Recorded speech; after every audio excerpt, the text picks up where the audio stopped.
Welcome back to another episode of Lockdown Cocktails, where I attempt to make drinks that are delicious, but use only ingredients that you have in your cupboard at home. On this particular episode, I am making another original cocktail. It's not a classic, it's something I came up with myself around about 8 years ago when I was designing a Scotch whisky cocktail for a hotel in Morzine in the Alps. And I wanted to create something that was sort of representative of the mountains, but that also took some of the flavors of Scotland and combined them into this drink. This is a long drink that is slightly milky and therefore slightly heavier in its texture than a normal cocktail, but I actually think there's really not a lot to dislike about it. It's sort of sweet, slightly indulgent, a little bit malty, a little bit spiced, and a little bit nutty, and for me, that's sort of the perfect thing on a colder evening, perhaps, where I don't want something as dense and sweet as a cream liqueur, but I do want something that's gonna kind of just make the night a little bit more interesting. So, ingredients you're gonna need for the Malt Blanc are Scotch whisky. This really does work best with Scotch whisky, but you could use a malt like I'm using here, or you could use a blend, or even a grain whisky would probably work quite well. You're going to need milk. Now, the only milk I would advise not using here is cow's milk. It doesn't work that well in this cocktail, but any kind of non-dairy alternative seems to work really well. I'm using oat milk, which is probably my favorite milk for this cocktail, but rice milk works really, really well, and almond milk's okay too. You're going to need some honey. The better quality you've got, the better the drink's going to taste. I'm using honey that is from hives no more than 200 or 300 meters from my house here in Cornwall. Really tasty stuff. Then I've got tea. Now, I use green tea or an oolong tea or a white tea for this cocktail. You can use a sort of traditional breakfast tea, like an Assam or a Darjeeling, but it's better if you use teas that are slightly lower in tannins, because we want this drink to be reasonably soft. And oolong fits the bill perfectly for me because it's got this sort of nuttiness that plays in nicely with the whiskey. But don't fret, if you've only got PG tips, then that'll work okay as well.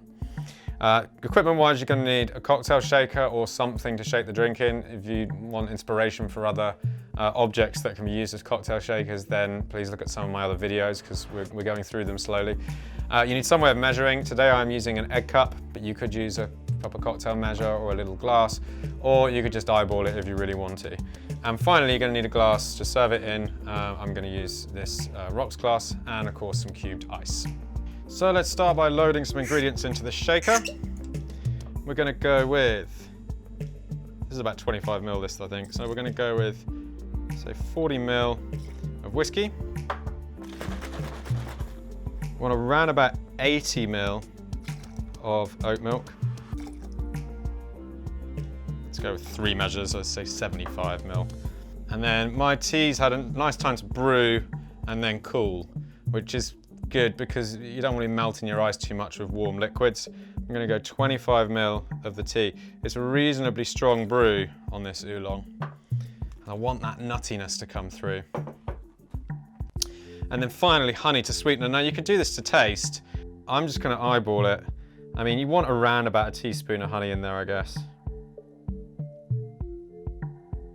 Go with that. Don't have to use honey. You could use sugar if you wanted to, but honey's going to taste better. Honey and whiskey, needless to say, pair really well.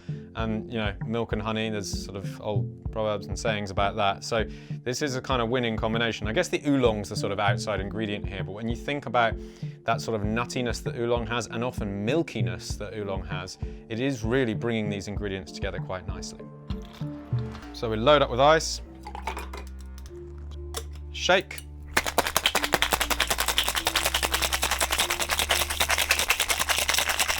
And then put a few ice cubes in here. There's so many different ways you can serve this drink. I have served it in champagne flutes before, just straight up. You can serve it on the rocks. You could serve it in a small wine glass with no ice whatsoever. It doesn't really matter that much. You could also reverse dry shake it. Take the ice out and shake again. And you're gonna get a more frothy top from that milk as well. But look, we just want to drink the damn thing, so let's get it in the glass. Strain it out.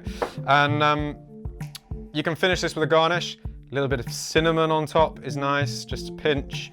or a cinnamon stick in there is also quite nice as a sort of stirrer.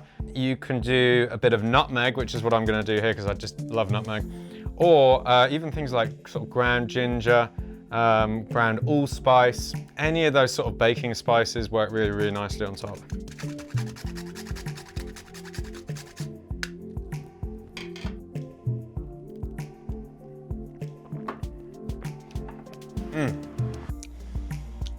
There's something so wholesome about it. It's sort of medicinal. It feels like something I would be fed if I had a fever and I was lying in bed with the sweats. And it's like, Tristan, take this. Just drink it down. And I'd go like this. Oh, I don't know if I can. And I'd take one sip and I'd go. Then I'd want to swallow the whole thing and probably throw up because I've got a fever. But it's something about that combination of honey and milk and whiskey.